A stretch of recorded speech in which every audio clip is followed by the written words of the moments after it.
Welcome to the Paper Horse Media YouTube channel. This is the second ever weekly recap. The weekly recap being where we take you through all the stories we've done this week, summarize them for you, and give them to you in a nice packaged video. Now there's three stories this week, or there's three that we're going to cover in this video. Got some show jumping, got the weekly Horse Grooms story. Let's take you through it. And one more quick note for you guys. We've tried a few ways to link the stories in the videos. Going forward, the links to the stories we talk about will be in the description of the video. In the order we talk about them, ideally, they'll be clearly marked. You'll see which story is which, so if you want to head over and read the full stories, just remember, check the video description.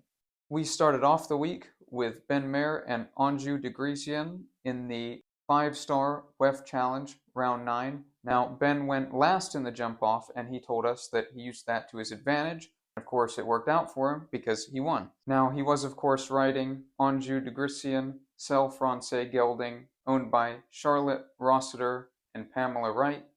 I'm going to be struggling with my French in this episode. That's going to be the theme. We've got some Swedish too, so that should get pretty interesting. Now, Enjeu has, of course, been Ben's partner for 5 years, with whom he jumped a time of 37 seconds to win. Ben said of Enjeu that he's not the fastest horse in the first round, but in the jump-off, you can really use his stride and let him go quick.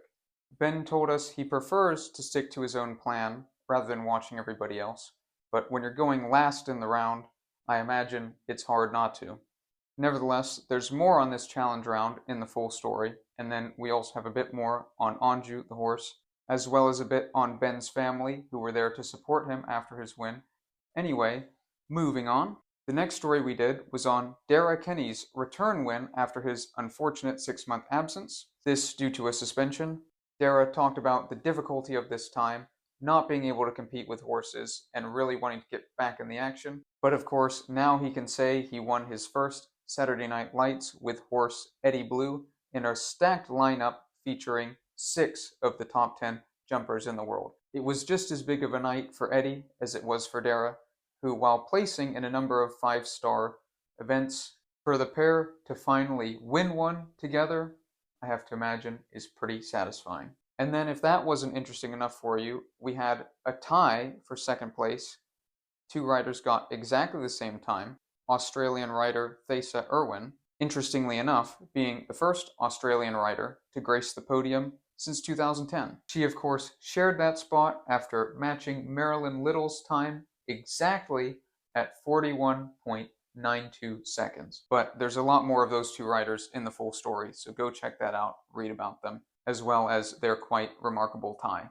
And then the last major story we want to talk about is, of course, the weekly Horse Grooms story, which Paper Horse does in collaboration with Horse Grooms. This week we had the pleasure of interviewing Anna Forsman, who of course works for Tine Wilhelmsen Sylvan, based in Stockholm, Sweden at Lovsta Stuteri. Now, Anna told us she began riding at a club when she was 7 years old in her hometown of Lund. She then went on to tell us that she got her first pony at 15, a New Forest breed named Dahim, like the candy bar. Then at 17, she went on to attempt producing her own 3-year-old Swedish warmblood. They went on to compete in some medium-level Swedish competitions, and Anna went on to tell us that while he was a sweet horse, at a certain point in time, she realized she'd just gone as far with him as she could. At a point, Anna tried some other things. She tried branching out into economics and law, but she realized sitting at a desk wasn't really her thing. So after finishing school at 19 and a few other escapades, she ended up on the team at Lovsta. And after being there for a few months, she was finally assigned to Wilhelmsen Sylvan. A big responsibility, no doubt, but Anna was more than willing to take it on, and it's obvious talking to her she has a lot of pride in her work. Now, at the moment, Anna has 3 horses in her charge here in Wellington, and she told us that she enjoys trailing them around the canals here and emphasized how much she loves her work. It was a great interview. There's obviously, as ever, more details in the full story, which you can read at paperhorsemedia.com or horsegrooms.com. So thanks to both Anna and Horse Grooms for that great interview. So those were this week's stories, mostly staying in the show jumping world. If you want to know more, as always, we encourage you to head over to paperhorsemedia.com. We try and give you a summary here. We try and give you the main points, give you something that if you didn't have time to read the story, you can just get an idea. But there's pretty much always more detail in the stories themselves. So if something here piqued your interest, it's definitely worth a look.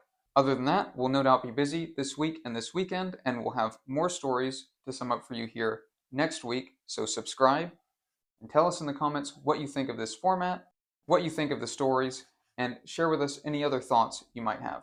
Thanks very much for watching, and have a great rest of your day.